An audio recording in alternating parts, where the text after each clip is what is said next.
on Monday. It's going to be quite the treat, quite the treat. We're streaming live on WCPT820.com, WCPT820.com, and we're on Facebook, the Santita Jackson and Friends page, and WCPT820. Go to TuneIn. Fantastic app. It will sound as if you are in studio with us. And so we've got a lot to talk about. And guess what, everybody? You know, I have a new YouTube page. I'm so proud. Cortez and Mateo, my interns, made it happen. I'm so excited, Lady B. And so I want to thank you for tuning in. And so go to the Santita Jackson Show. You can see the show right now over there. And we need you to like, subscribe, and leave your comments. Like, subscribe, and leave your comments. Just tell us what you're thinking about the topics, about the show. And let us know. We want to know what's going on. And today, boy, Lady B, we have got some things to talk about today. I think we're going to dig a little deep today. We're talking about this Trump impeachment. There's so many revelations that are coming out. Are you a United States ambassador, Yovanovitch? Was she followed? Was she being harassed? Wow. I mean, and coming from the president at that. Whew. What does all of that mean? But the man who's making the accusation is under he is Mr. Lev Parnas. He's under federal indictment. So what is all of that about? So we're going to be talking with one of your favorites here, Malcolm Nance. Malcolm Nance is going to be on in just a few minutes to talk to us about the impeachment, the importance of it, and where he thinks it's going to go. And really, I want to know from a security perspective why he thinks it's so important that this impeachment moves forward. I mean, what does it mean to endanger or to threaten a member of the diplomatic corps? A member of the national security team? There's a lot going on with this impeachment if you just keep on digging. And we're going to have, of course, Attorney Robert Patillo. I think they'll be a great team today. And then we came across a story that asked a really profound question about male survivors of rape and sexual abuse. You know, they need a voice. One of the biggest serial rapist in the history of the UK was just arrested, and he targeted straight men. You know, if their phones were running down, you know, in the bar, you say, "Oh, come home with me, I'll charge it for you." Da da da da. They drink something, knock them out, and he would tape the sexual encounters with them, and it's just been a horrifying experience. But what does that do to a man? We always talk about rape, kind of, sort of, at least from the woman's perspective, and which is, you know, it's kind of a little sexist because, you know, of course a woman is more vulnerable, so it's going to happen to you. No, it happens to men too, and it happens to boys, and it happens to teenagers. And so what do they do with all of that? What do they do with all of that? We're going to talk with Dr. Damon Arnold and with the Reverend Aaron McLeod, because I think it's important to have, you know, the medical perspective. But, you know, Dr. Arnold is a really special kind of guy, the former head of the Department of Public Health here in the state of Illinois. But Reverend McLeod is also a pastor. He's also a lawyer. And so he counsels. But I'd like to kind of hear, and they're men. They're men. I want to know, what do men do with all of that? Sometimes they pump up and physically they become bodybuilders. They can become angry. They can become so many things. They can become so many things. So we're going to talk about that today. And I just can't wait to go on my YouTube channel and look at all these comments, the Santita Jackson Show. So everybody go on, like and subscribe and leave these comments. I love it. I love it. I love it. I love it. How you doing, Lady B? I'm doing good. Yeah, well, you sound fabulous. You said, you know what, before we get into the headlines, you know, I came across a story, and they're playing it up this morning, and it's something for us, and it touches me because one of my dearest friends in the world, you know, you have your friends and you have your sister friends. This is like one of my sister friends. When we were in college, she lost all of her hair, and she had a beautiful head of hair. Beautiful. I mean, faithfully went to get it done every week. All of that. And all of her hair fell out completely.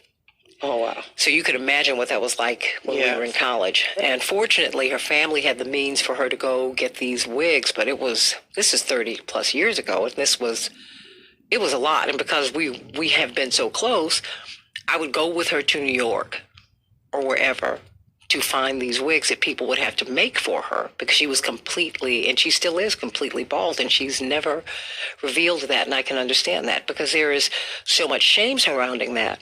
Well, because for women, we've been told in particular for women that this is our crowning glory. Now, interestingly, when you go to Africa and if you get to Paris and you're like, oh, I thought you was not Ayanna Presley's choice. The Congress out in clumps. So these beautiful African twists that we've seen her wearing, it's been a wig. Wow. It's been a wig. But the photograph of her, she had an interview, and you've got to see the photograph of her. She looks, I think she kind of tapped into her true beauty. She looks fabulous, but it is quite a journey. It is quite a journey. So that's part of the headline. People are all talking about it today. And I just wanted to, hashtag true beauty and courage. Okay. And I'm so glad that she's come out because there's so many other people that she's going to help. There's so many other people because 7 million people in the United States alone have alopecia, some form of it. And she is completely bald, completely. And she is stunning. She looks stunning. Look her up. Look her up. I think I already put it out on Twitter. Just look her up. Okay. I said, oh, exciting. But I'm so glad that she's come out with that information because it's going to help some people. So let's get on to some of these headlines so that we can talk about this impeachment. Call me at 773-763. WCPT 773-763-9278. What do you think of the impeachment? Well, it hasn't even started. It's supposed to start on Tuesday. But oh my gosh, like, subscribe, and comment. Let me know on YouTube, on the Santita Jackson Show page. Let me know. Let me know what you think about all of this. Do you think that this is going to impact the presidential campaign? Oh, but that's all part of my headlines. Let's get right to it. According to The Guardian, as the Senate opened an impeachment trial in which President Trump will stand charged with abuse, hit with new allegations of wrongdoing by an agency within his own administration. The Government Accountability Office released a finding on Thursday morning that the suspension last year of military aid for Ukraine at President Trump's direction violated laws governing the disbursement of congressional aid to be broken, the agency found. The White House did not immediately respond to the allegation of criminality. I'm wondering if that's going to be part of the impeachment now. Well, we have to see because they can always add charges. And well, the fate of President Trump's presidency hinges on an impeachment case that is unfolding faster than Congress can keep up. That is according to Politico. And so much of it is because of an explosive interview by an associate of the president's personal lawyer, Rudolph Giuliani, Lev Parnas. What else will he say? The associate could even be called as a witness in the Senate trial. Will that happen? We'll see.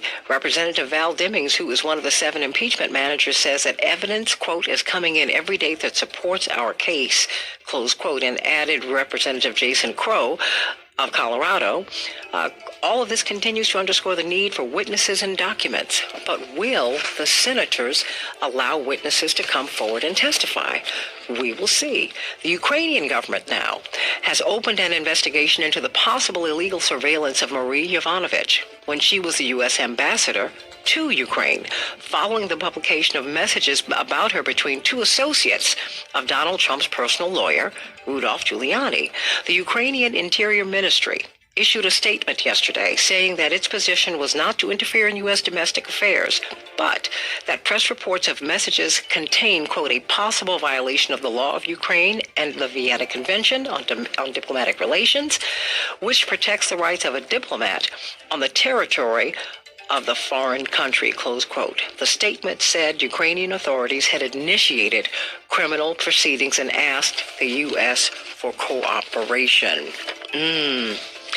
Well, addressing a House document dump that provided more evidence in President Trump's still growing Ukraine scandal, a former White House official claimed on CNN that to all appearances, White House foreign policy has been conducted by 2-bit mobsters.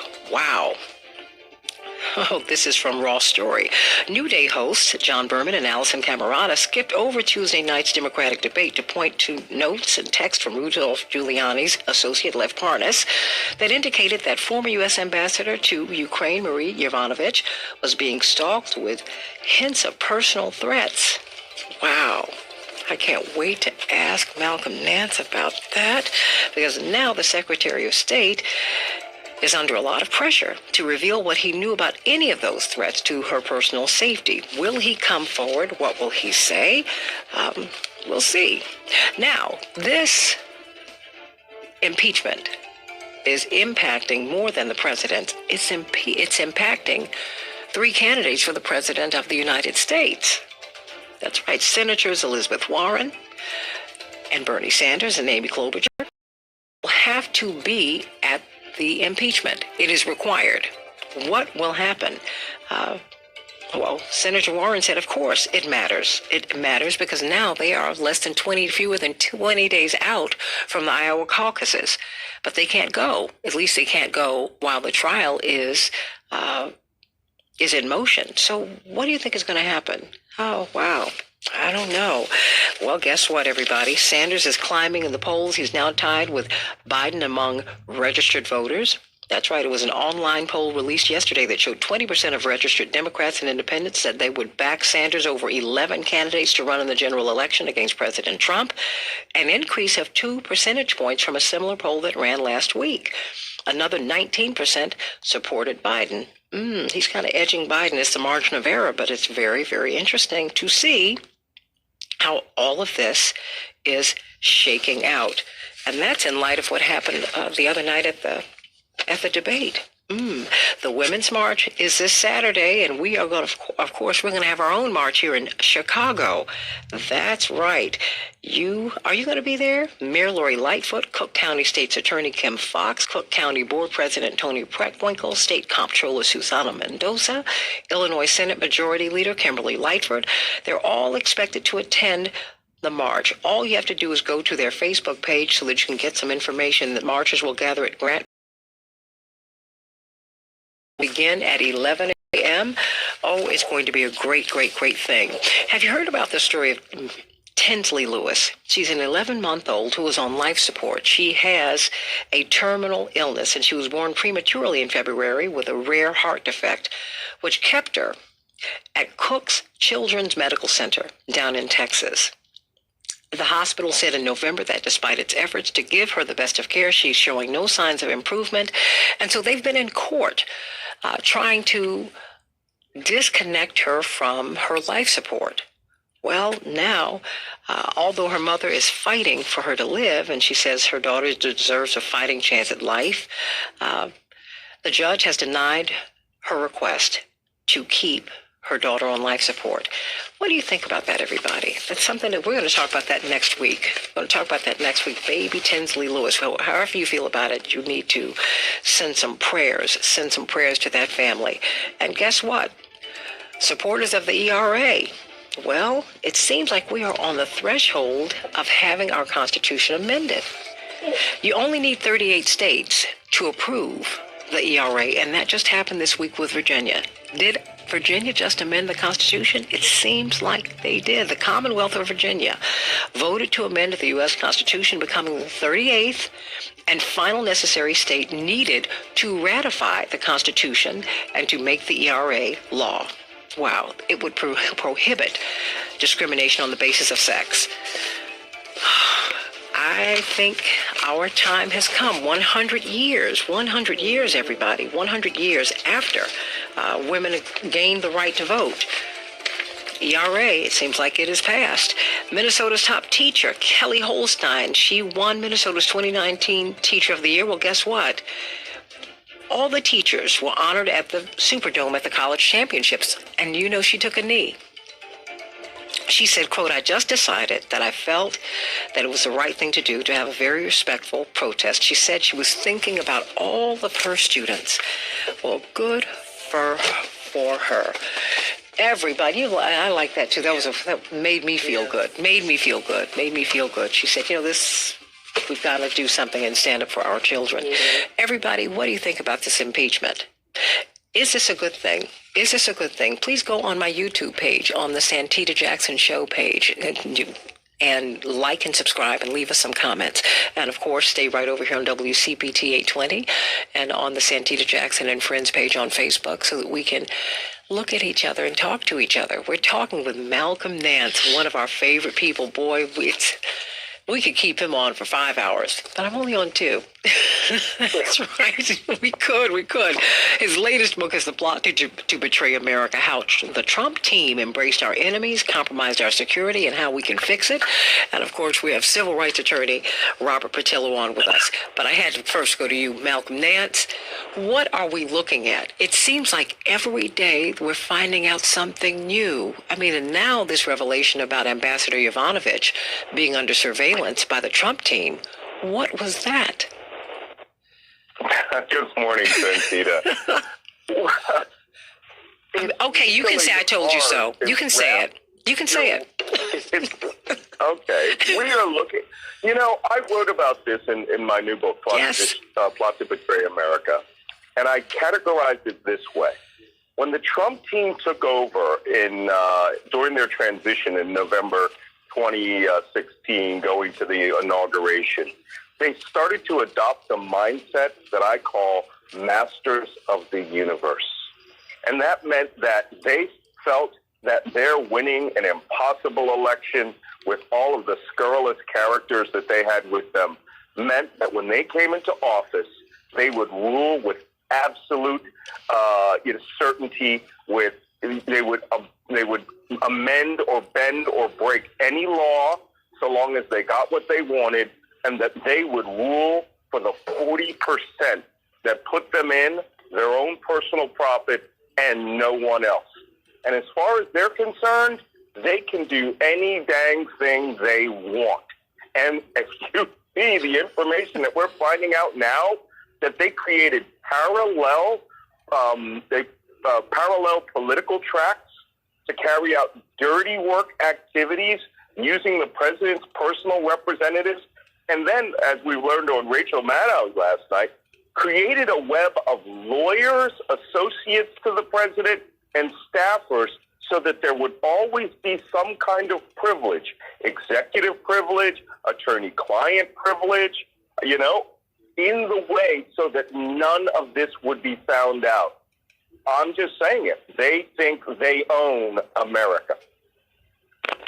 I'm just stunned that they would surveil a U.S. ambassador. What does that say to you?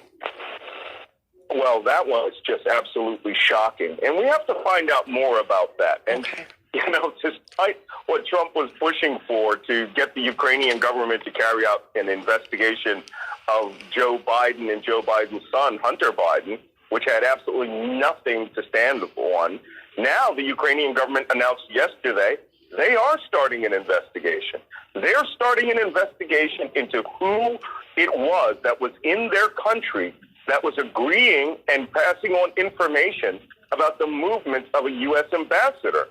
And this guy, Joseph F. I think it's John F. Hyde, from Connecticut, who's running for Congress in Connecticut, is this bizarre character that even Lev Parnas, the dirty trickster for Trump, said he thought that he was just a weird guy who talked a lot, who was some sort of drunk fool at the bar of the Trump Hotel.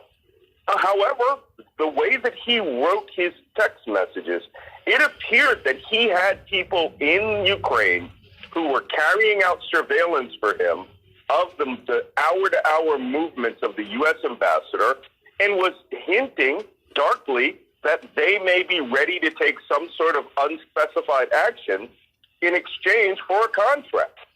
And so the question is, were they intending to harm the U.S. ambassador, kill the U.S. ambassador? To be quite blunt about it, it's possible. But at the end of the email exchange, he says, lol, anything that you can, you can do anything in the Ukraine if you have enough money.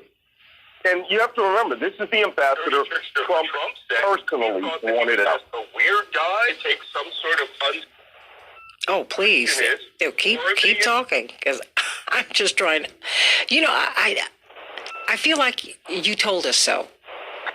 You told us so. You have been, really, because you've been saying this since he was elected. Since he was elected, it's as if you had a crystal ball and you said, let me tell you, you all don't know what you've done. And my question is now, when we come back on the other side, I want to ask you, where do we go from here? Because now you've got two leading candidates for president who can't campaign because they've got to be at the impeachment trial. And they need this time on the ground, including Amy Klobuchar. What will that mean? Do you think that these Republicans, do you think that they're being patriotic by not asking for, did they lie when they said that they were going to be fair and impartial? When we get on the other side, because they've all said that they are going to stick to the party line over and against what is best for the country. Look, even if, hey, I think it would be a long shot. Don't believe it would happen. But if you found President Trump innocent, you got to have a trial so it can happen. That's not what they're saying they're going to do. Malcolm Nance, he said there was a plot to betray America. Wow.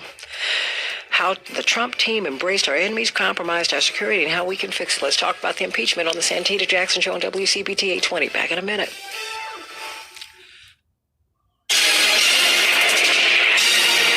You're listening to WCPT 820. Here's the latest Chicago traffic update. On the CTAL, trains at Roosevelt are standing outbound on the orange and green lines. This is due to a signal problem there. Looking to the north of Libertyville, there's a crash on Milwaukee Avenue southbound before Casey. The Edens Expressway looks good. Kennedy inbound, it's congested. Austin to Central, it's a 1 or 2 minute delay. Outbound, it's fine. Inbound Eisenhower traffic slow 25th to Harlem. There was an earlier crash east of Harlem. That's gone. It's about 33 minutes, 390 to downtown. Stevenson, 40 minutes, 355 to Lakeshore Drive. Ryan is 18 minutes, 95th to downtown. I-57's okay. Bishop Ford, just a little tight approaching Verge. Tollways look great. No problems to report Northwest Indiana. And that's traffic. I'm Jim Talamonte.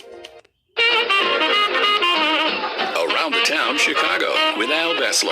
It's one thing that I've always said is seeing a play again doesn't mean you're seeing a play again. When you see a movie and you see it again, it's always the same movie. It's always the same. When you have a different director and a different cast of characters at a different stage, everything changes. It's a new production. Sunday afternoons at 2 on WCPT 820.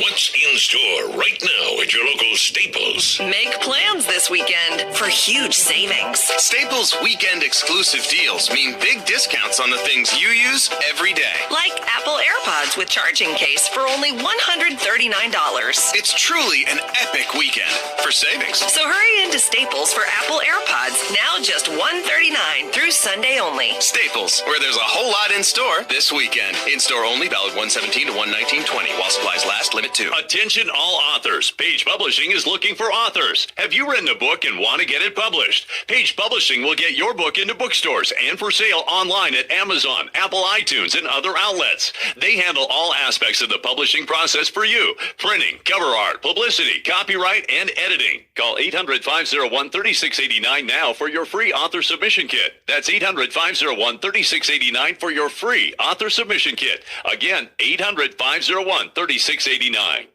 Hello, this is Brock from Hero Power. Dirty power is suffocating Chicago. Stop paying for coal to burn and choose the easiest way to switch to clean energy today. Hero Power offers a no-hassle option for Illinois residents to pay for renewable electricity sources like wind and solar and keep paying the same rate as they did with ComEd. The same rate. It's a no-brainer. Your money goes toward renewable energy and you avoid long-term contracts, termination fees, or the need to schedule another appointment. You can do all of this in just 3 minutes and drastically reduce your carbon footprint right now. So don't just complain about climate change, do something about it. By switching to Hero Power, you take a huge step towards cutting carbon emissions and utilizing our natural wind and solar energy. It's a reliable and convenient way to switch to paying for premium electricity at no extra cost. Let's fight for a clean energy future together. Get clean energy in just a few clicks at myheropower.com. Enroll today at myheropower.com. What would you like to be better at? Dancing. Poker. Yoga. According to a study, CVS customers are better than most at something important, staying on prescriptions, which tends to make you healthier. So get a free prescription savings review. Plus, earn up to 50 extra bucks rewards each year for filling. Because of the things you could be better at, staying healthy tops them all. Treat yourself well at CVS. Terms and conditions apply. Not all prescriptions eligible. See our pharmacist or cvs.com/RX savings or /RX rewards. WCPT 820, Chicago's Progressive Talk, where facts matter. Hey, everybody. Welcome back to the Santita Jackson Show. Please go to the Santita Jackson Show on YouTube. We're streaming live over there. Like, subscribe, and leave those comments and questions, as they are doing over here on Facebook on WCPT 820 and on the Santita Jackson and Friends page. We're talking with Malcolm Nance. Yes, he's one of the fan faves. Boy, you need to be on radio. I'm telling you. You'd just be great all day long, and TV all day long. His latest book, The Plot to Betray America, How Team Trump Embraced Our Enemies, Compromised Our Security, and How We Can Fix It. He has been, you know what, since November 2016, and if not before. It's like I told you so. Did you know that we'd end up with this impeachment? Before I go to you, Attorney Patillo, did you really think we'd end up here? Malcolm Nance? Oh, if you're asking me, I'm not Tony Patillo. Okay. Oh, I'm sorry. Yes, well, yes. In fact, I can tell you the exact date that I actually came out and warned about what was going on. That was July 25th, 2016, one day before Trump made his famous Russia, if you're listening, speech. Actually, that's July 26th.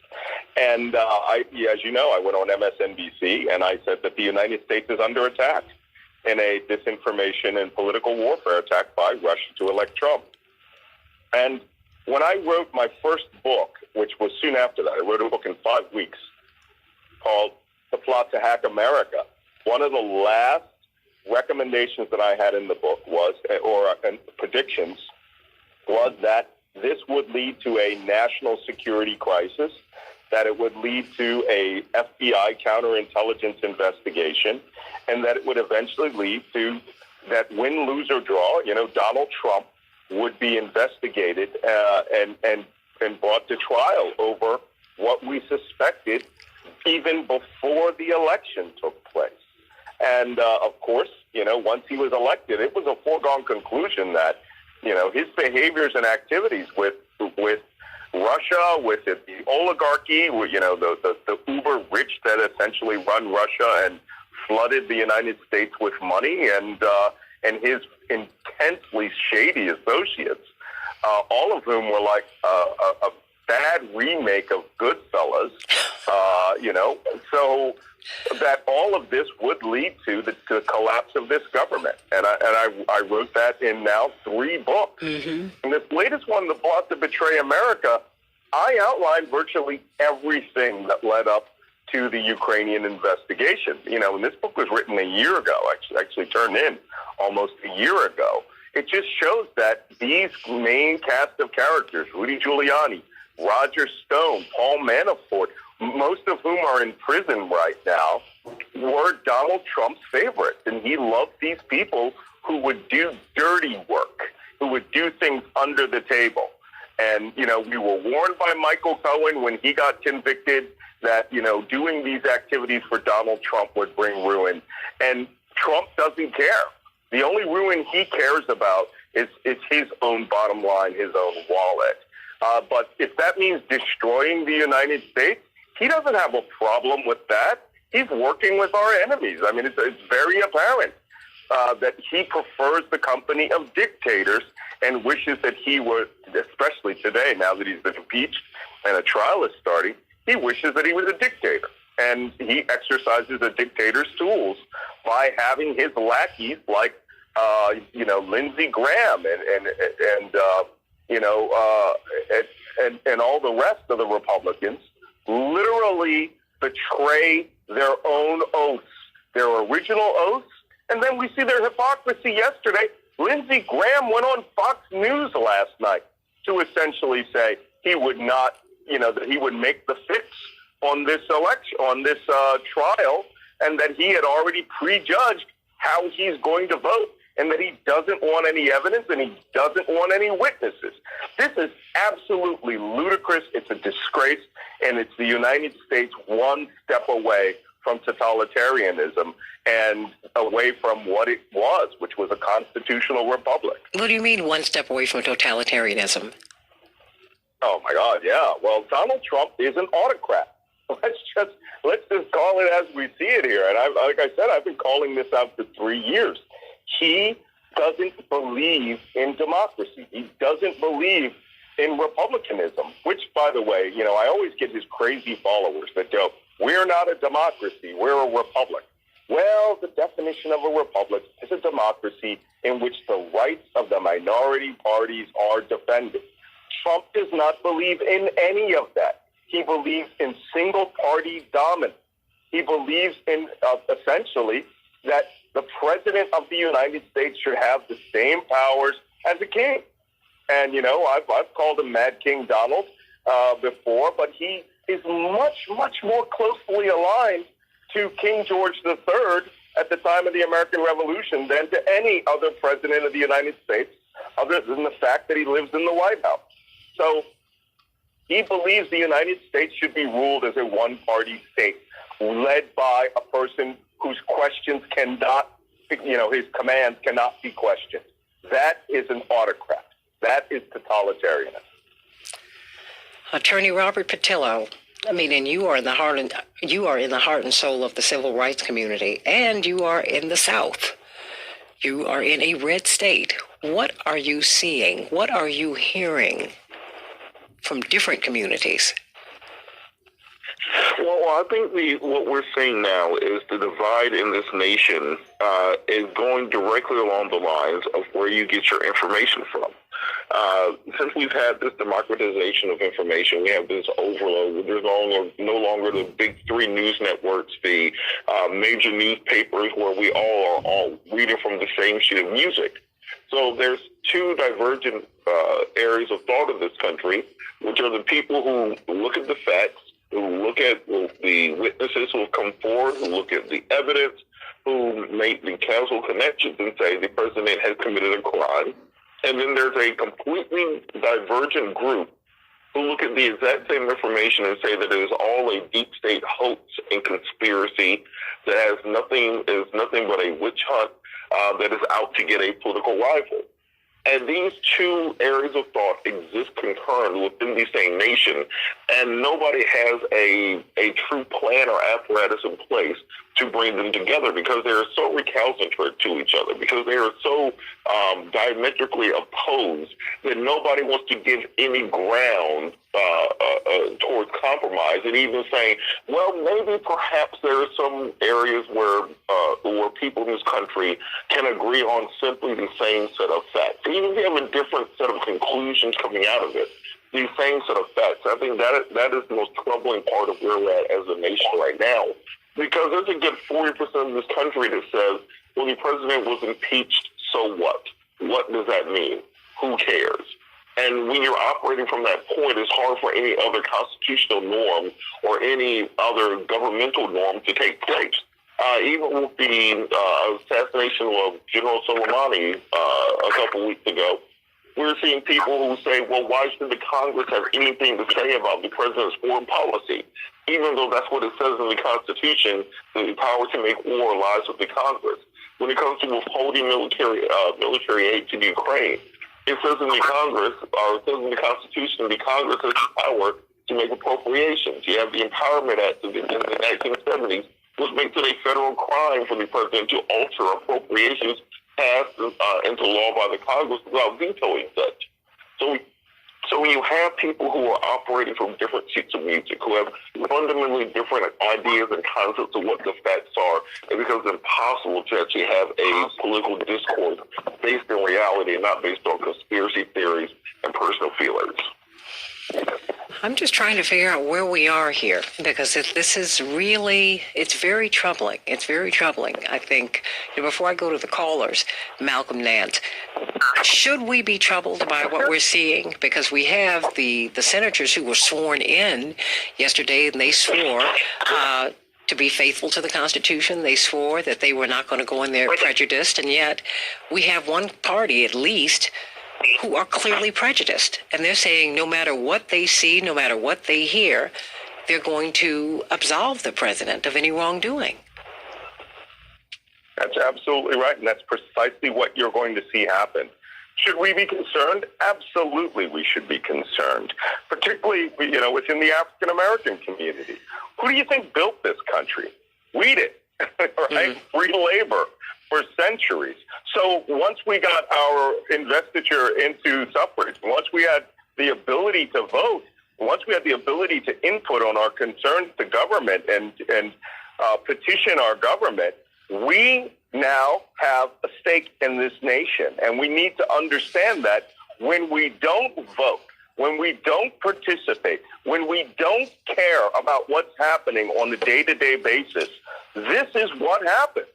What we're watching is the United States descend into tribalism. And, as your other guest said, we are now breaking down based on where information comes from. Look, I was a cryptologist at the National Security Agency, amongst other agencies. I can tell you about disinformation warfare. It is an art.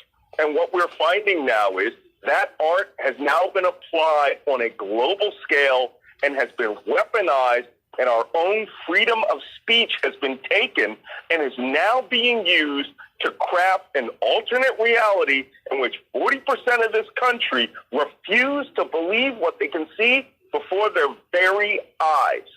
And so long as this is happening, so long as we are splitting up into factionalism led by a government in which doesn't believe 60% of America is worth having, working for, what we're going to see is we're going to see a further fracturing of the American project. And look, our founding fathers were a bunch of hypocrites, but they were hypocrites who believed that the more perfect union would come at a future time, incrementally, and not through another revolution or a civil war. And that has happened right up to the day Donald Trump was elected. Now what we're watching is 243 years of the wonderful American experiment that my family fought in wars since the Civil War to keep alive. We're watching that be thrown away. Our community and all communities need to come together to rescue the American project. Let me go to Verlon from the South Side. Verlon, how you doing? I'm doing all right. Good. What's on your mind today? This got to piss me off already. As soon as the new House got elected, they said we're going to impeach the MFer. That is totally biased. America will not forget what the Deals tried to do to Justice Kavanaugh, tried to besmirch this good man, had 100 women come and testify for him, knowing that this woman was all out lies. The Democrats right now are trying to pour shade over the vice president and the attorney general. Can you spell set up? If they take out the vice president and attorney general, who's next up for being the president? Nancy Pelosi. This is all a sham. This is called politics. And we're not going to forget about it because they passed that impeachment with a total biased vote, and 3 of their own members didn't even go for it. So if the process started out tainted, guess what's going to be ended up? It's going to end up tainted. So Mitch McConnell all out but laughed, talking about Nancy Pelosi gave out gold and silver kids to her members, laughing about all of this nonsense. This is over. This is over. The Justice Roberts, he's going to try to remain impartial, so he's not going to go one way or the other because the Senate can overrule him at any time. This is all but over, and you got 2 Democrat senators that's going to side with the Republicans, Lansing and the guy that beat Roy Moore, Bill Jones.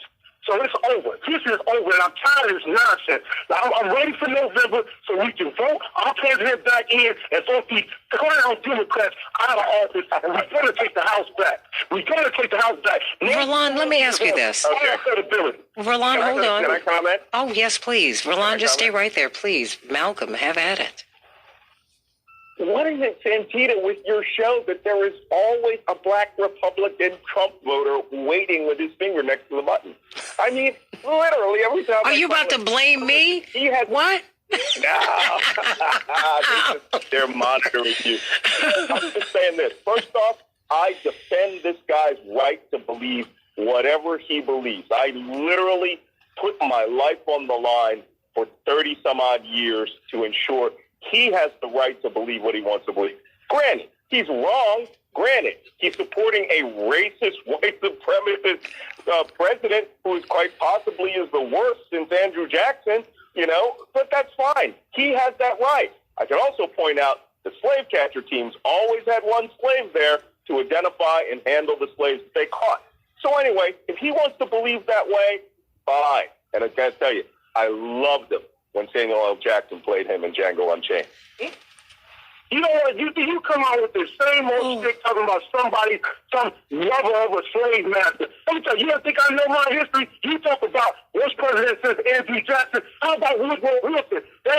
The total white supremacists that y'all love that say a black or slave race like us, that's what he calls us, got to get to the level of a white man on it all that watched the Death of a Nation, the Ku Klux Klan movie, 100 times in the White House and threw parties to it, which no liberal will speak against. How about John F. Kennedy that let Martin Luther King be wiretapped and put out all of the wiretaps on Martin Luther King and try to make him...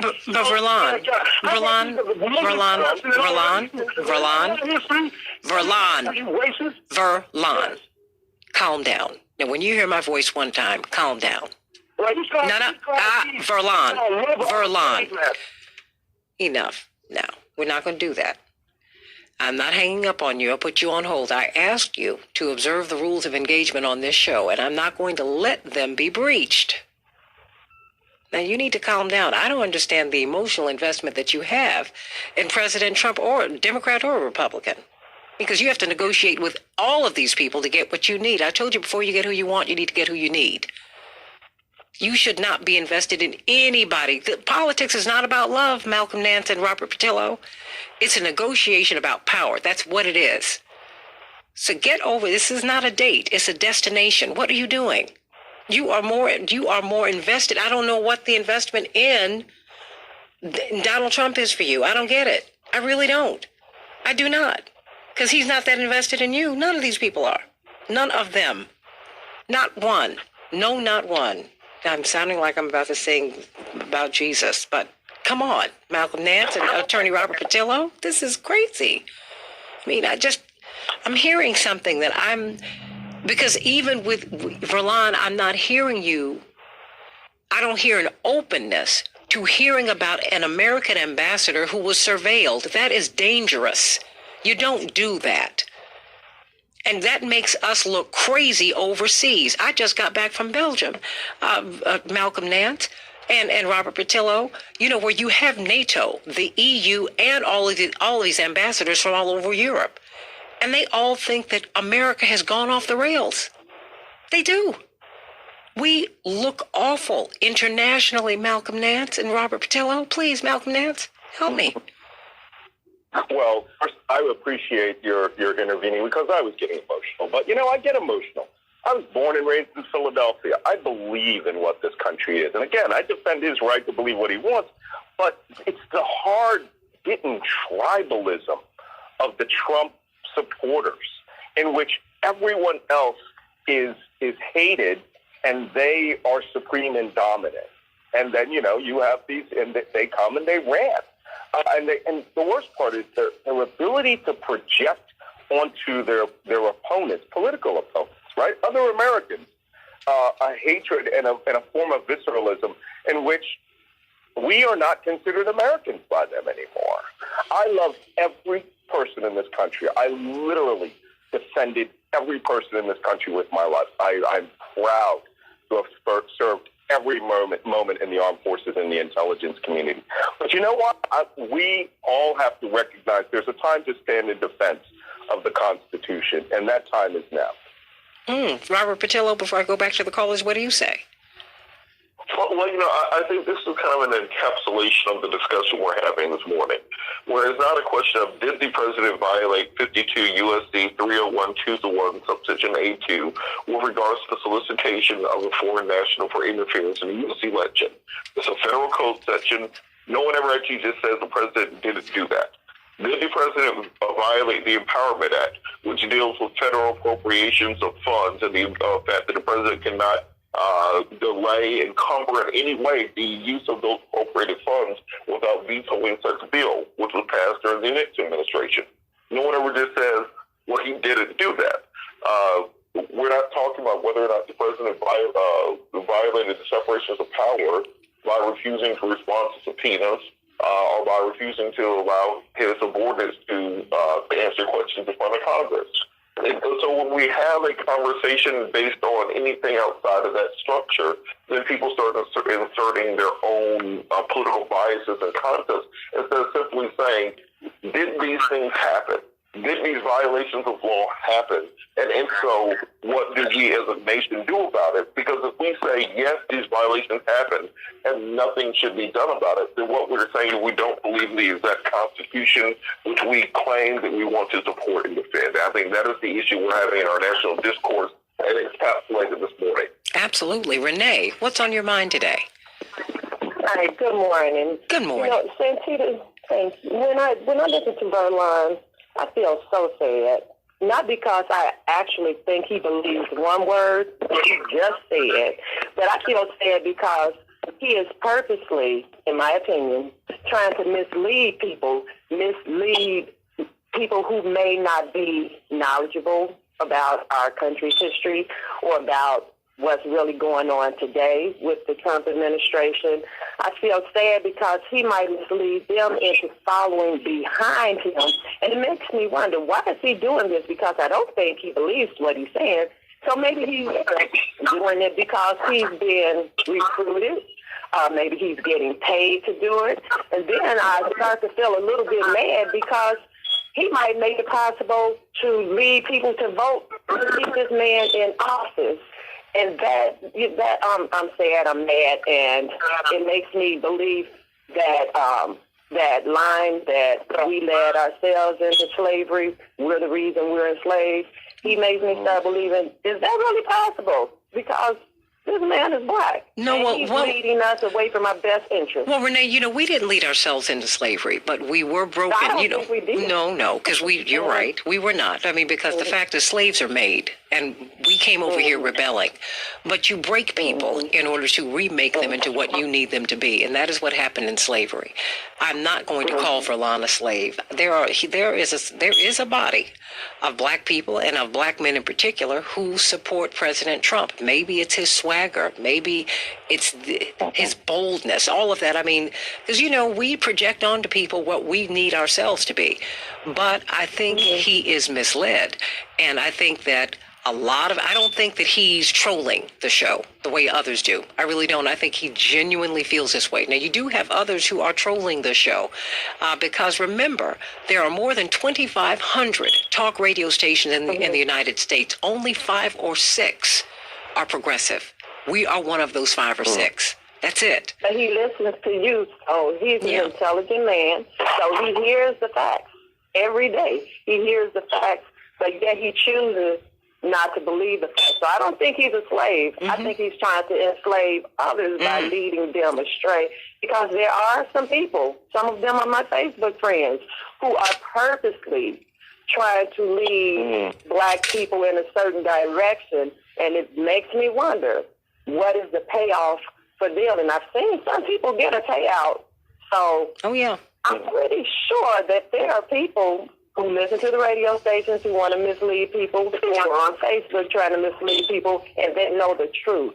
And yet they don't care because they're only thinking about their own selfish self-interest and not the interest of everybody, realizing that if they went for the greater good, that would help them and everybody else. And it makes me sad. It makes me mad. It makes me almost late for work. I've got to get ready. Thanks for taking my call. Have a great day. Bye-bye. Man, and almost late for work, Malcolm Nance. You got her wound up, too. How about that? Yeah, well, I think she makes very, very good observation. There are paid trolls out there. I don't think he's a paid troll. I think he's personally invested in being a person who just opposes the norm. And let me talk about the norm really quick. Just now, a Washington Post Ipsos poll came out. Of the African-American community, 90% disapprove of Trump's job performance. 83% say Trump is a racist. 77% say Trump deserves some or hardly any credit for the black unemployment rate. And 76% say Trump is doing as president, the things Trump are doing as president are bad for African Americans. Do you know what I'm constantly told by people on that side? That African Americans think monolithically and that we're slaves and, to the Democratic Party. No, we just do not work against our own self-interest. Thank you. We don't vote for people to enslave us either mentally or physically. We've been there for about 300 years. So we are, if anything, the most pragmatic thinkers in America. You just said it. When the Republicans wanted to help us get out of slavery, we were Republican. It was when Dr. King's father, a Republican, said, "You're not going to help get my son out of jail, and these people in the South will kill him." And when the Kennedys interfered, he said, "I'm going to do something big. I'm giving my vote to you, John Kennedy." That was a big deal, and that is why he did that. That is why we did that. Black people don't insult black people by calling us slaves of the Democratic Party. We are not enslaved to any party. We are wedded to our self-interest. Malcolm Nance, I thank you for all of your service and your patience, your good sense. Robert Patillo, Attorney Robert Patillo, I thank you for your patience, for your brilliance. Both of you are brilliant, and you have such good sense. We've got these callers who want to talk about this. Oh, my goodness. I'm going to have you both back so we can talk to these black men who are these Republicans who are, I mean, I don't have a problem with you being with whatever party you're with. I really don't. All I ask is that if you are a Republican, Michael Steele is someone for whom I have a lot of admiration. He was Lieutenant Governor of Maryland. He is one of these black Republicans who is looking across the aisle to help empower black people and to empower the least of these. I can sign up for that, Malcolm Nance. I can't sign up for people who go into any party, Republican or Democrat, who become selfish and only fight for themselves. I have a problem with that. If you're a Democrat and do that, I have a problem with that. If you're a Republican and you do that, I got a problem with that. Because you have people who endorse slavery in every party. I'm for freedom and liberty, regardless of party. So let's save our country here. And let's find out what happened, because our president, I don't care what party they are in, male or female, they need to have integrity. They need to be respected by us and all around the world. That's what needs to happen. And that's what needs to happen in Washington, D.C. I don't care who the senator is, whether they're Republicans or Democrats. They work for you. And you need to demand that they work for you and find out what happened with our president. He's our president, whether you want to claim him or not, he is, and we need to find out what happened, and we need some integrity in Washington. More of the Santita Jackson in just a few minutes. For people with heart disease, asthma, and cancer, the flu can hit hard. If you're not feeling well, take your temperature frequently with the Exergen Temporal Scanner. This is AP News. I'm Rita Foley. Iran's supreme leader, the Ayatollah Ali Khamenei, is calling President Trump a clown and saying Tehran's recent revenge missile strike against U.S. troops in Iraq dealt a blow to America's image as a superpower. No U.S. troops were killed in that Iranian missile strike. President Trump's impeachment trial is underway in the Senate with opening arguments scheduled for Tuesday. The president calling it this witch hunt hoax, which hopefully everyone knows is not going anywhere.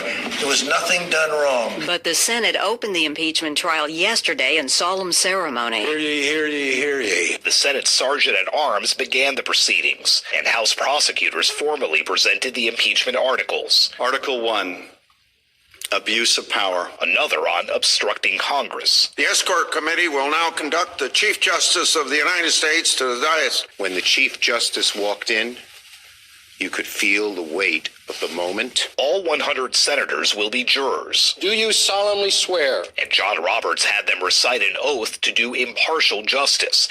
Democrats like Mazie Hirono say they want to hear the president defend himself. We've heard nothing except him calling it a witch hunt. Not long after, he used another favored phrase in rejecting the impeachment bid. A phony hoax. Sagar Meghani at the White House. A snowstorm's rolling across the country from the plains into the Northeast. The National Weather Service is warning travel could be dangerous in some places. It says there could be heavy snow in parts of the upper Midwest, the Great Lakes, and the Northeast.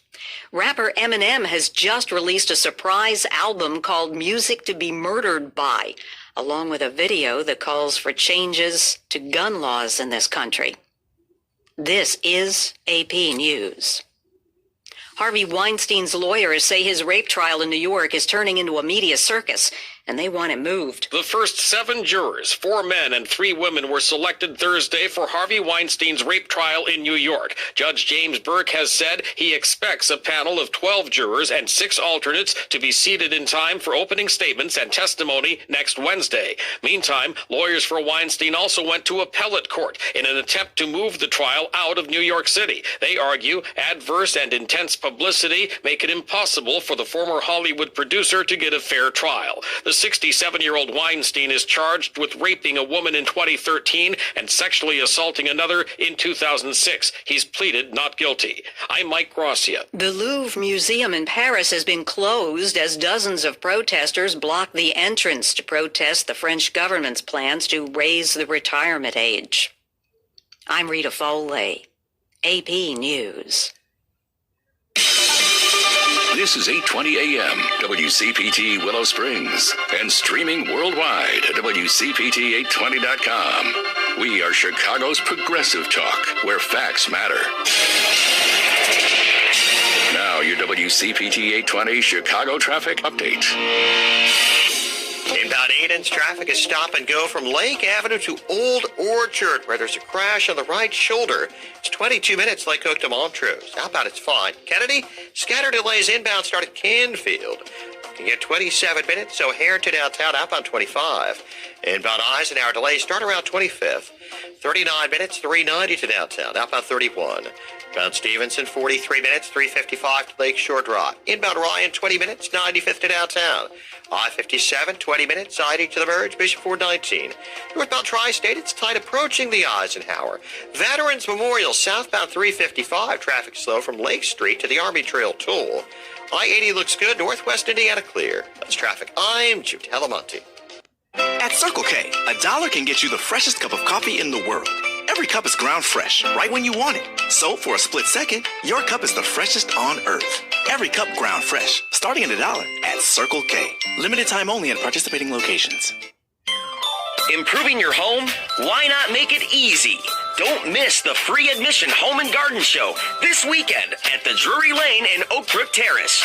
Find the ultimate in savings and convenience with thousands of the latest home products and services for the freshest ideas to remodel, repair, and beautify your home inside and out. Get trusted advice on your upcoming projects as you speak with local and national experts who will help you with all of your home improvement needs. Plus, don't miss the free seminars by experts including Normandy Remodeling and the Master Gardeners. And be sure to see the free cooking shows and other product demonstrations. Check out the latest in spas and hot tubs and so much more. From interiors to exteriors, from decor to outdoor, you'll find it all at the Home and Garden Show this weekend from 10 a.m. to 5 p.m. Saturday and Sunday at Drury Lane in Oak Brook Terrace, just north of the Oak Brook Shopping Center, with free admission and free valet parking. For details, visit oakbrookhomeshow.com. That's oakbrookhomeshow.com.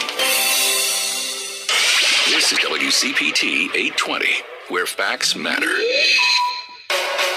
Wake up, Chicago. This is the Santita Jackson Show. Ooh-wee. Welcome back to the Santita Jackson Show on WCPT 820, the nation's largest progressive talk radio station. I want to thank you for tuning in. I now have a YouTube page, and we're going to be doing my after show over there. I'm going to bump over to Facebook, but I want you to meet me over on YouTube on the Santita Jackson Show. I need you to like, subscribe, and leave some comments. Let me know. We're trying to expand and do other things, so please go to the Santita Jackson Show over on YouTube, everybody. And this weekend on Keep Hope Alive with Reverend Jesse Jackson, Reverend Jackson's nationally syndicated radio show that I executive produce, co-host, we're going to be talking about Reverend Dr. Martin Luther King he's one of the few people left standing who actually knew and worked with him.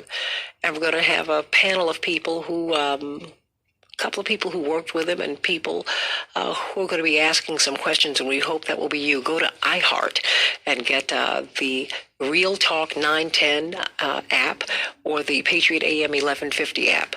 And, of course, you can get more information on my YouTube page and on the Santita Jackson and Friends Facebook page. Everybody, we're streaming live on WCPT820.com, and we're taking your phone calls at 773-763-WCPT, 773-763-9278. I promise you, Thurgood, I'm going to take your call in just a minute because we've got a really topic that I think is going to really hopefully have a lot of you think and maybe spur some healing. I came across a headline yesterday in The Guardian. Male rape survivors suffer in silence. We need to help them talk. In fact, they just started a program for male rape survivors in Sweden. It's one of the first of its kind in the world. And, then when I started looking into this, I came across so many other stories, how male rape survivors grapple with their masculinity. And I have to say, it's interesting, male rape victims are already called survivors. They're empowered and strengthened. Women are still called rape victims. There's something behind that. But the something that is also behind that is that there's a sense of shame that is imbued in men for having been violated in that way. And how do they overcome? How do they overcome? We're going to talk with Dr. Damon Arnold, the former director of the Illinois Department of Public Health, about that. He's a veteran. He's an artist. He's someone who's very, very concerned. And I cannot wait to talk with him about that and talk with you should you have any questions about that. Lady B, boy, oh boy, everybody was all wound up in the last hour. Oh my gosh, Thurgood, I'm going to come to you before we get a couple of these, before we go to this discussion on male survivors of rape. But first, I want to go through a few headlines. Ayanna Pressley, a member of the squad, she's making headlines all over the world today because she has revealed a bold new look. It turns out that the 45-year-old freshman representative from Massachusetts, a member of the squad, she's now completely bald. We have known her for these beautiful African locks that she's been wearing, these twists.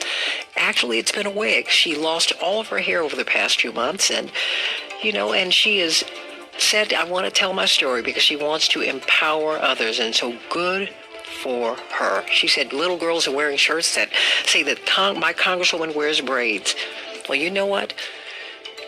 They should put hashtag true beauty, hashtag courage, and we thank her for her example today. The impeachment trial opens as a watchdog group says that President Trump broke the law. According to The Guardian, as the Senate opened an impeachment trial in which Donald Trump will stand charged with abusing the power of his office, the president was hit with new allegations of wrongdoing by the Government Accountability Office. They released a finding on Thursday that the suspension last year of military aid for Ukraine at President Trump's direction violated laws governing the disbursement of congressionally appropriated funds. Trump caused the law to be broken, the agency found.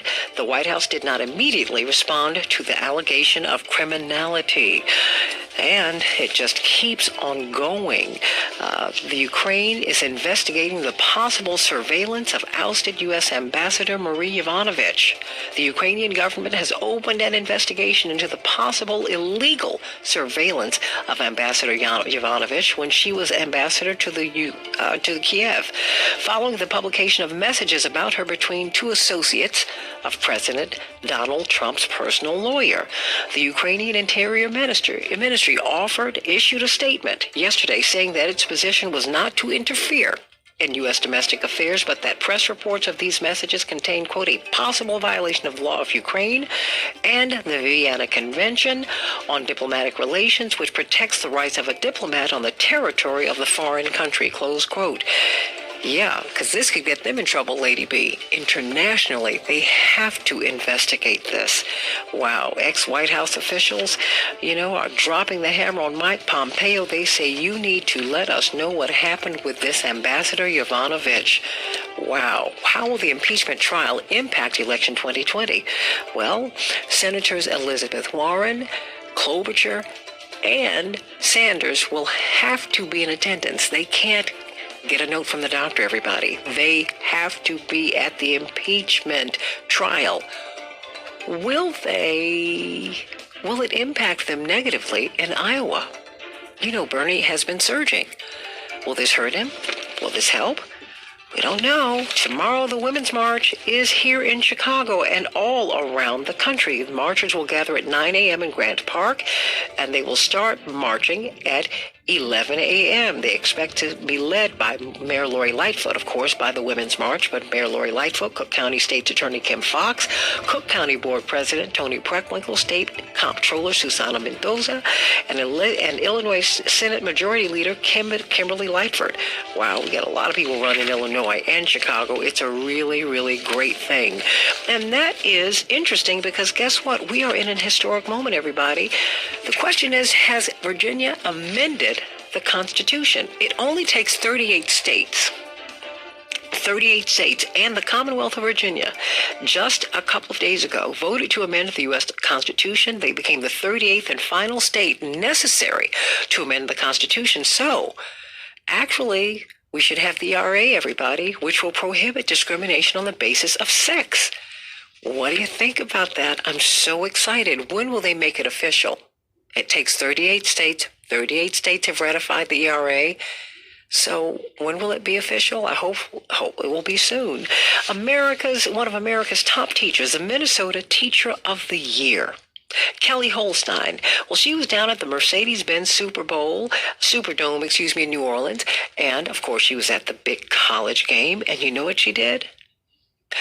Standing with President Trump, she took a knee. She said, quote, I just decided that I felt like the right thing to do was to have a very respectful protest. It's really Martin Luther King Jr. who says it best.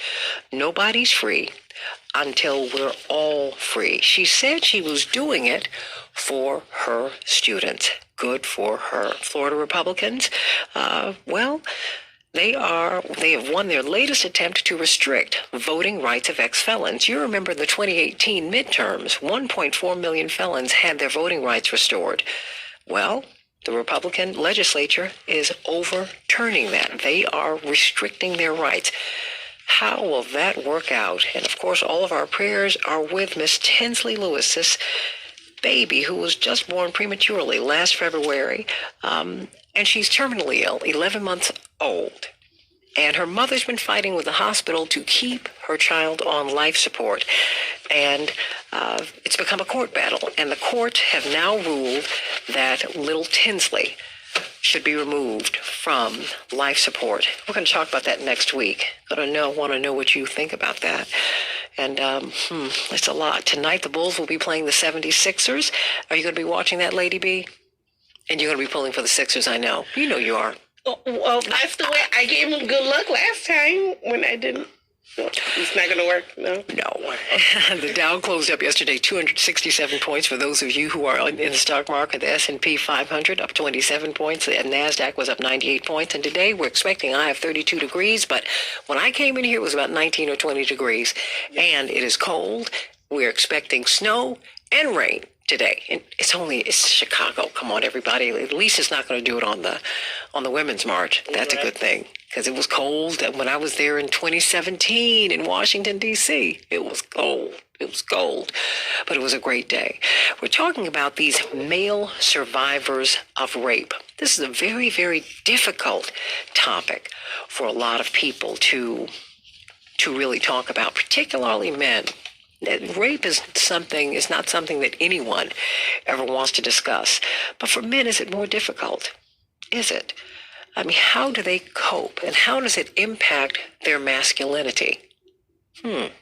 Let's talk with Dr. Damon Arnold, the former director of our Illinois Department of Public Health, an Army veteran. And he's also just a really sensitive man, someone who has been a fighter for public health for all of his career. And Reverend, well, he's an Esquire, so he's an attorney as well. Aaron McLeod, great. Oh yeah, I know, Lady B, you love him too. I know we do. And he's absolutely brilliant. Both of them are. And of course, he is also the pastor of the Gorham United Methodist Church, in addition to being a principal at the McLeod Legal Group. Welcome to you both. How are you, Dr. Arnold and Reverend McLeod? Thank you.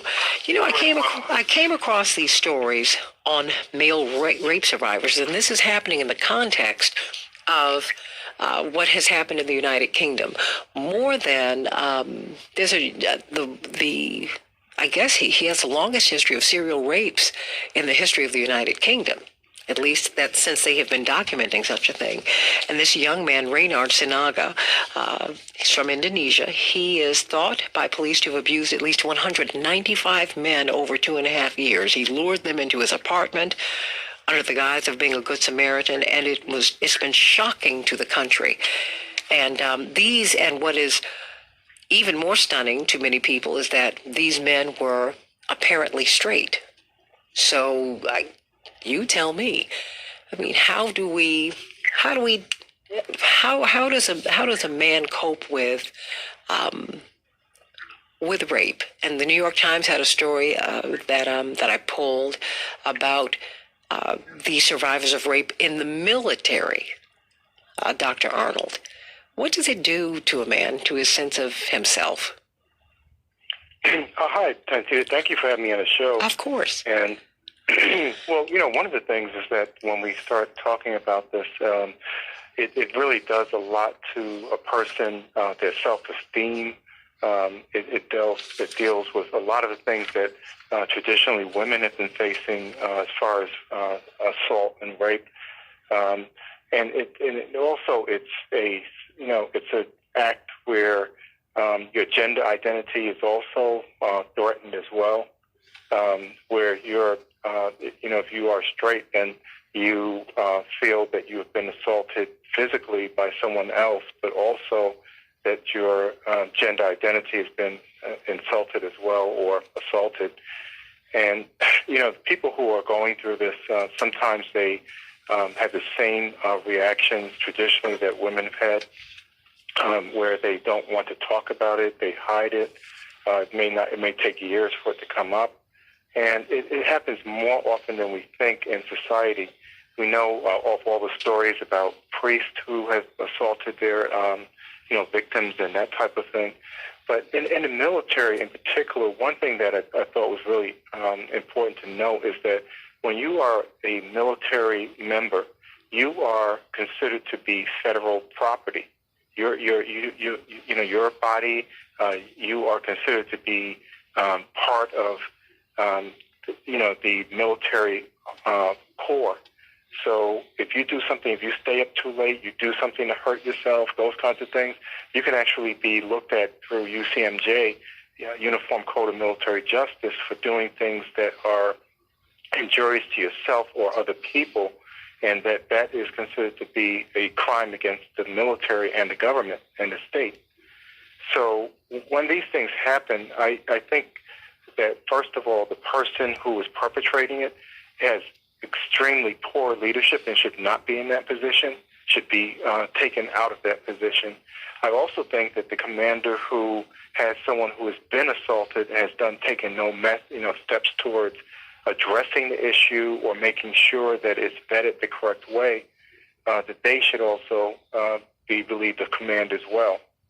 And the reason is that you have a duty and honor to, and you're supposed to be protecting the American citizens, and those people who are being assaulted are still American citizens. So it goes against the core belief of why you are even in your uniform. So, I feel that there are many grounds for those things to be taken seriously. I also think if someone comes forward with an erroneous, complaint, that they should be also reprimanded in the same kind of way. So I think it's an honor. The people who are within that unit, within that platoon, or their battle buddies, if they don't step up, they should not be actually in that uniform as well, from my personal viewpoint. Also, all military physicians should be trained on how to use a rape kit and how to evaluate someone for the potential onslaught of the signs and symptoms of rape, such as rectal tears, those kinds of things. And that's for men and for women, that we should always be taking these things very seriously. And the people who are the perpetrators of these crimes should be brought to justice. You know, my friends always say, you know, I'd probably be a hanging judge in those cases. But I can tell you what I think should happen to them, but I'm not going to. That's right. We want people to know that you are a man of peace. Yeah. Well, look, you know, but see, now let me go to the minister so he can help to heal you. Touch you on your head, anoint you in with the oil. Okay. But he's also a man of the law, man's law, and God's law. So help me, Reverend McLeod. If a mature man came to you, and said that he had been raped, what would you say? Do you think, first of all, do you think anyone would come to you? What would it take for a man to disclose that? It takes a lot of courage, one, to admit, particularly in the offense of rape, man or woman, that you have been abused. It's a very embarrassing endeavor. Well, but hold on. Does it mean something different to men? In my experience as an attorney, I've only had one situation where I had a male rape victim. He was a student in a local school here in Chicago, and he did not call my office. His mother called the office, and she was advocating on his behalf to seek justice against the local school. He was at a charter school, to seek damages and to seek justice for the way in which her son had been assaulted. What did it do to him? You know, because I'm only saying, I'm speaking to you, I must say, as a layperson and as a woman. Yes. And, you know, so many things can impact a man's sense of himself. You know, his sense of his manhood. And men do not take slights to you, as at least my perception of men is that you don't take slights to your manhood. You don't do that well. And men are not typically invaded in that way. And what does that do to a man? In this case, it was an adolescent who identified as being same-gender loving, who was in a relationship with another student, but he had to work through the facts, the details, to substantiate the allegation. So, in light of his age and his maturity level, we had to be very sensitive to all parties involved to actually find out what happened and to go through the process to ensure that all parties involved were addressed and supported appropriately. Now, when you're talking about a man who is in full awareness of his masculinity, and then we talk about sexual orientation in particular, one identifying as being heterosexual and being violated, I think the dynamics take on there's a different dynamic here. And so a lot of times when we look at male rape, stereotypically, we'll talk about episodes of violence and rape in prison or in facilities where people are incarcerated. But this whole notion of it playing out in our military, in militaries across the world, is just a different phenomenon that this provocative journalist, this very prudent journalist, is unearthing, that there is a problem and that there are a lot of people suffering. suffering in silence. And it's not necessarily an issue for just heterosexual men or homosexual men or people who may be asexual. It's a person who has not consented to the sexual act who has been violated violently. It's an issue of power. It's an issue of culture and climate whereby the behaviors are not addressed. There's inadequate training. This whole notion of violating personal space that is taken to an extreme degree whereby people's safety is compromised.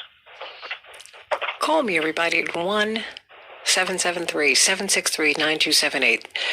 773-763-WCPT. Do you think that men deal with rape differently than women? Is it all equal? Is it all the same, or is it not? Is it different? Let's talk about it. Right here on the Santita Jackson Show. Go on YouTube and leave your comments. I want to thank Tony got on over there.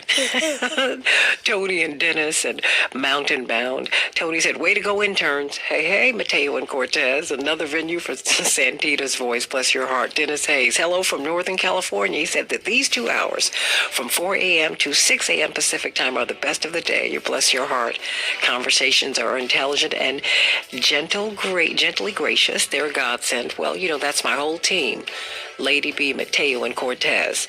And Nikos over there on the other side of the glass. And, of course, and Mark and Matt and everybody here. Melissa and Renee and Antonio and Steven. Oh, we've got a great team here at WCPT 820.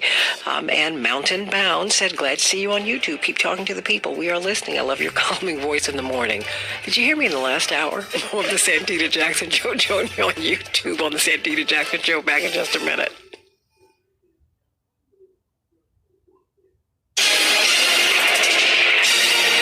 You're listening to WCPT 820. Here's the latest Chicago traffic update. Northbound Tri-State traffic is slow from the Hinsdale Oasis to 47th Street and from the Reagan Tollway to the Eisenhower. The other tollways look good as traffic is relatively light.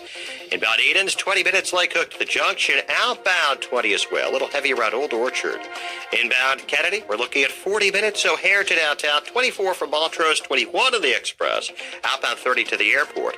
Inbound Eisenhower, 40 minutes, 390 to downtown. Outbound 31. Stevenson, 44 minutes, 355 to Lakeshore Drive. Inbound Ryan, 25 minutes, 95th to downtown. It's a crash at Canalport blocking the left lane. I-57, 19 minutes, ID to the merge, Bishop Ford 28. Lakeshore Drive is fine, no problems to report in Northwest Indiana. That's traffic. I'm Jim Telemonte. Stephanie Miller. Chairwoman Maxine Waters. This is what Russia's always wanted, is to cause chaos. So almost nothing would surprise me at this point. What about you? I haven't gone through what we have gone through in this country with this president. We can wake up expecting anything coming from him. Any kind of new scandal. We can expect anything. Stephanie Miller. Weekday mornings, 8 to 11. Sponsored by the Porsche Exchange in Highland Park. Visit 4Porsche.com. The number 4Porsche.com. Today on Hey Culligan, smoother skin for the win. We've got Claire in Delaware. Hey Culligan, the water in my shower makes my skin feel like I'm 90. Okay, first off, Claire, are you 90? No. Okay, second, how do you feel about high-efficiency water softeners from Culligan? Actually, Claire, how do you feel about smoother skin and luxurious hair? Oh my gosh, love it, have to have it. OMG indeed, Claire. We're already on the way. Let us help you out with a free in-home water test with a local Culligan water expert at heyculligan.com.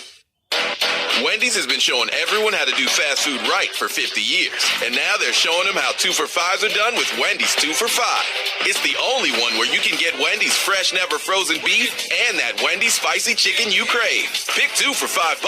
Choose between the juicy Dave Single, the tasty spicy chicken sandwich, 10-piece crispy, or spicy nuggets. Come in today and taste how a real 2 for $5 is done. Only at Wendy's. Fresh beef available in the contiguous U.S., Alaska, and Canada. Price and participation may vary for a limited time only. Attention all authors. Page Publishing is looking for authors. Have you written a book and want to get it published? Page Publishing will get your book into bookstores and for sale online at Amazon, Apple iTunes, and other outlets. They handle all aspects of the publishing process for you. Printing, cover art, publicity, copyright, and editing. Call 800-501-3689 now for your free author submission kit. That's 800-501-3689 for your free author submission kit. Again, 800-501-3689. The greatest explorers used to rely on compasses and telescopes. Now they rely on Ford Copilot 360 technology with available intelligent adaptive cruise control with stop and go, lane centering, and speed sign recognition as they discover new worlds from available heated leather captain seats. The 2020 Ford Explorer, completely redesigned and more intuitive than ever. It's the greatest exploration vehicle of all time. Driver assist features are supplemental and do not replace the driver's attention, judgment, and need to control the vehicle. Heavy-duty organizing meets heavy-duty savings during the Store More, Save More event at the Home Depot. Right now, find durable Husky storage solutions for your whole garage, like exclusive, easy-to-assemble Husky 5-tier shelving units in red or silver, just $99.98 each. Order online for fast and easy pickup. It's a good time to be a doer and for getting organized with help from the Home Depot. How doers get more done. Each sold separately, limited time only. Event end dates vary by store. See store for details. Available in store and online. You're listening to WCPT 820 because facts matter. Hey, everybody. Welcome to the Santita Jackson Show. And please go to YouTube. You all are going on there and you're liking and subscribing and you're leaving your comments. So please, on the Santita Jackson Show. And you know, when you do that, you're going to pull up a lot of stuff. I didn't realize all the things I've been doing down through the years. But we are streaming live over there. So please go over there, like and subscribe, and leave your comments. And in fact, we'll be doing the after show. We'll be sharing it with Facebook. So I want you to go on over there after the show. We're talking with Reverend Aaron McLeod, Esquire. He is a lawyer and a minister. He's a pastor at Gorham United Methodist Church, and then the former director of our Illinois Department of Public Health. Army veteran and a brilliant artist, by the way, everybody. I cannot wait for him to do his showings. Hello, he really is fantastic. Dr. Damon Arnold, you never know the talents that people have, and he's a really gifted artist as well. Deeply spiritual man, too. That's why I'm so glad that, I got a chance to talk about this issue with both of you, because you're men of enormous spiritual depth. You're very kind, and you're also just brilliant guys who are really masters in your professional spaces. This is such a tough issue, I think, that even for you to discuss, because rape, as you said, Reverend McLeod, it's not an easy issue for anybody to talk about. But for some reason, and maybe you can chalk it up to me being a woman and the way I view men, that's something, as I'm looking at these different articles, these men they decide that they're going to develop their bodies. They're going to be almost look like bodybuilders. Some of them turn to drugs. I mean, I'm not saying that doesn't happen to women, but I think something else can happen with men. But let me go to some of these callers. Let's go to Ronald from here in Chicago. Ronald, how you doing?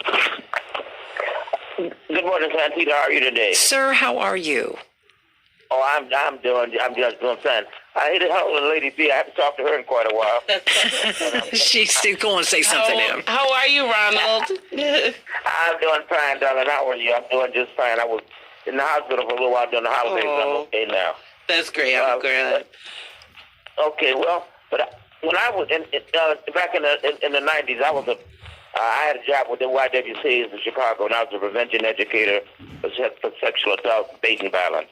And I did presentations for this particular subject all over the city of Chicago, mostly in schools, elementary schools, high schools, and child sexual abuse too. I did all of them. And a lot of people don't realize that how often happens to men, and they're surprised when you hear the stats, because 1 in 3 women, and also 1 in 2 to 6 men will be sexually assaulted in this country by the time they're 18 years old. Oh my goodness! And it's a fact that. Now, understand me. It happens much more often to women, and so when you think about men, you don't think about it. But a lot of times it's even more vicious when it happens to men, because a male is stronger than a female, and you think you got to use more force and more balance to violate a ban, and a lot of times it does happen that way. But it's a thing that's going on in our service corps. It's going on in our prisons, of course, and it goes on in everyday life right out here. And so, you know, a lot of people don't realize it happens that way, but it's not as often as the women, but sexual assault to men is a fact, and it happens. What does it do to men, Mr. Ronald? Well, Mr. Ronald, what does it do to men? Well, psychologically, it's about the same thing it does to women, but as a man, it really makes you feel worthless. I've counseled men who have been sexually assaulted. It makes you feel worthless. You lose your identity. You lose. You feel valueless. You feel validated, and well, I mean, it's hard to put because the psychological scars at least can be long lasting. And a lot of people think because a man is sexually assaulted that they will sexually assault, but that's not true. Most men who are sexually assaulted do not commit sexual assault because they know how brutal it is, and that's a myth that a lot of people have. So, but the same things that it does to women, it does to men, and they suffer the same kind of things because of it. Thank you, Mr. Ronald. Blessings to you. Let me go to Richard. Richard, what's on your mind today? Good morning. I've known and heard from people that they have been sexually assaulted, both men and women. Mm-hmm. And as you know, that so many of our black men have been in the penitentiary, 30% have been incarcerated. And not everybody, I think it's a stereotype that every one of those prisoners has been sexually assaulted, but a lot of them have been. And one thing that happens is a certain amount of reflex homophobia comes about because when they think of male-on-male sex, they think of the brutality that happened to them, and they have an emotional reaction, and that's understandable. Two, both with the male and female that have been sexually assaulted, it is the inability to trust their children with someone else. So that if you're a male figure, if you're the stepfather or the father or the grandfather, the person that has been sexually assaulted would look at you as, I got to check this person out to a abnormal degree. Also, there are people who have flashbacks and who, of course, drink and drug, find it difficult to have a stable relationship. But I don't find people to be necessarily closed mouth about it to a remarkable degree from a person who hasn't been sexually assaulted. I was just amazed. The people that would tell me that they have been, and it was just a matter of fact situation. So, but yes, and that in a nutshell is what my experience has been with people who have been sexually assaulted. But thank you for that. Thank you for that, because I think it's a very tough topic for people to talk about, and for anyone who has experienced that trauma, and whether you keep it hidden or whether you decide to reveal it, you're really trying to survive, if not thrive with it. And so, my prayers go with everyone, and I applaud you all, because whether you reveal it or not, you're living with it. And yes. Excuse me for interrupting. Yes, sir. When you were at your old station to the right, mm-hmm. the one subject that never got many calls, even though many people could call upon it, mm-hmm. was being molested as a kid. Yeah. And the female host that replaced you was just amazed, and she spoke up about it. And she gets cricket when she brings that up. So that's just another theme. Well, and I appreciate it. That's why I'm glad to get these calls from you today, because it's a tough, and that's no reflection on the person who replaced me, because she's a brilliant host. It's a tough topic. It's really, really tough, and that's why when I saw the articles, particularly in light of this serial rapist in the UK, he raped almost 200 men in 2.5 years. That's what subject of. Yes, sir. And the thing is that some of the people didn't know they were raped. That's right. He lured them home. He saw that their phones were dying when they were in a bar or they were out. And, you're just like, hey, man, how you doing? And, just come by, and he taped, he used his phone and he recorded these incidents. And it's terrible. It's terrible. Yes, sir. And the famous men that have been, or somewhat famous people that have been raped, the original Isaiah Thomas, his son had pressed charges and came out publicly on how he was raped by another man. Mm-hmm. And Richard Pryor's son has come out, or somewhat come out about the fact that he was raped by another man. So maybe with these people coming out on this subject, and of course the great work that females have done coming out about this with the Me Too movement, maybe we can, put an end to some of it, and at least get some type of self-enclosure with some of these people by coming out and getting help. Thank you. Thank you, sir. Okay, you have a great day. You too, and thank you for listening. Okay. Thank you for listening. Mm-hmm. Dr. Arnold and Reverend McLeod, I think that people really do struggle with this particular issue. And I think that men struggle with it, I would say, in a different way. Whenever, I think their masculinity, they call that into question. And I want to know just what is the next step? I mean, are there counseling services? Do you think that this would be a public health issue, Dr. Arnold? I mean...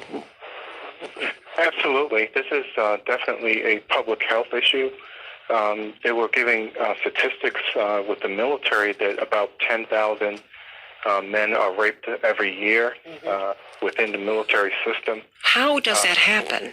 I mean, what is going on in the military? What in the culture is, because I read this New York Times piece on, this, what's happening in the military with men. I mean, rape is not about sex, is it? No, it's really about what people have come to agree upon is that it becomes a power issue, control and power over another person, and exerting your will on someone else. It's almost like bullying, we have in the school systems, that kind of thing, where you try to subdue someone else.